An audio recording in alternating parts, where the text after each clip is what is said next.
नमस्कार भक्तों, फिर से स्वागत है आप सभी को आपके अपने पसंदीदा YouTube चैनल भक्ति ज्ञान हिंदी में। तो भक्तों, अगर आप हमारे YouTube चैनल पर पहली बार आए हो तो चैनल को सब्सक्राइब करके और वीडियो को लाइक अवश्य ही कर दीजिए। तो भक्तों, आज की इस वीडियो में हम आप लोगों को बताने वाले हैं महाशिवरात्रि की व्रत कथा के बारे में। तो मित्रों, कहा जाता है कि इस कथा का पाठ करने से हर मनोकामनाएं पूरी हो जाती हैं।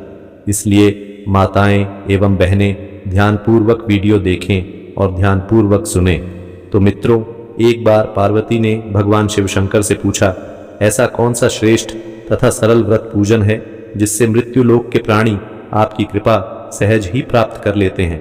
उत्तर में शिवजी ने पार्वती को शिवरात्रि के व्रत का विधान बताकर यह कथा सुनाई। एक गांव में एक शिकारी रहता था। पशुओं की हत्या करके वह अपने कुटुंब को पालता था। वह एक साहूकार का अरणी था, लेकिन उसका आरण समय पर न चुका सका। क्रोधवश साहूकार ने शिकारी को शिवमठ में बंदी बना लिया। संयोग से उस दिन शिवरात्रि थी। शिकारी ध्यानमग्न होकर शिव संबंधी धार्मिक बातें सुनता रहा। चतुर्दशी को उसने शिवरात्रि की कथा भी सुनी। संध्या होते ही साहूकार ने उसे अपने पास बुलाया और आरण चुकाने के विषय में बात की। शिकारी अगले दिन सारा आरण लौटा देने का वचन देकर बंधन से छूट गया। अपनी दिनचर्या की भांति वह जंगल में शिकार के लिए निकला, लेकिन दिन भर बंदी गृह में रहने के कारण भूख प्यास से व्याकुल था।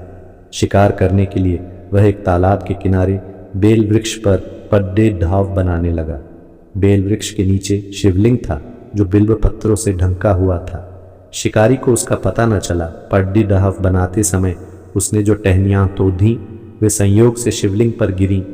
इस प्रकार दिन भर भूखे प्यासे शिकारी का व्रत भी हो गया और शिवलिंग पर बेलपत्र भी चढ़ गए। एक पहर रात्रि बीत जाने पर एक गर्भिणी मृगी तालाब पर पानी पीने पहुंची। शिकारी ने धनुष पर तीर चढ़ाकर ज्यों ही प्रत्यंचा खींची, मृगी बोली, मैं गर्भिणी हूं, शीघ्र ही प्रसव करूंगी। तुम एक साथ दो जीवों की हत्या करोगे जो ठीक नहीं है।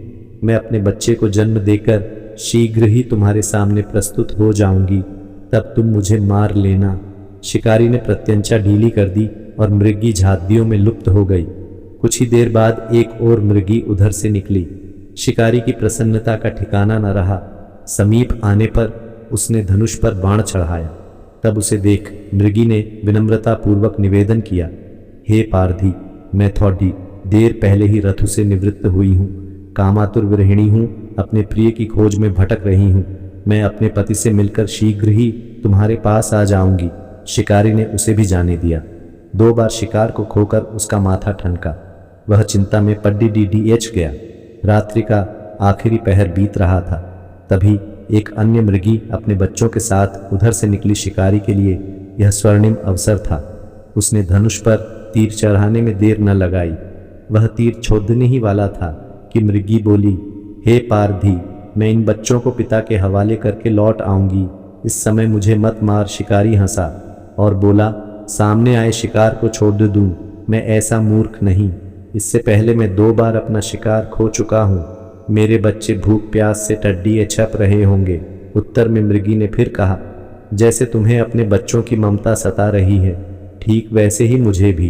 इसलिए सिर्फ बच्चों के नाम पर मैं थोड़ी देर के लिए जीवन दान मांग रही हूँ। हे पारधी, मेरा विश्वास कर, मैं इन्हें इनके पिता के पास छोड़कर तुरंत लौटने की प्रतिज्ञा करती हूँ। मृगी का दीन स्वर सुनकर शिकारी को उस पर दया आ गई। उसने उस मृगी को भी जाने दिया। शिकार के अभाव में बेल वृक्ष पर बैठा शिकारी बेल पत्र तोड़ कर नीचे फेंकता जा रहा था। पौ फटने को हुई तो एक हष्ट-पुष्ट मृग उसी रास्ते पर आया। शिकारी ने सोच लिया कि इसका शिकार वह अवश्य करेगा।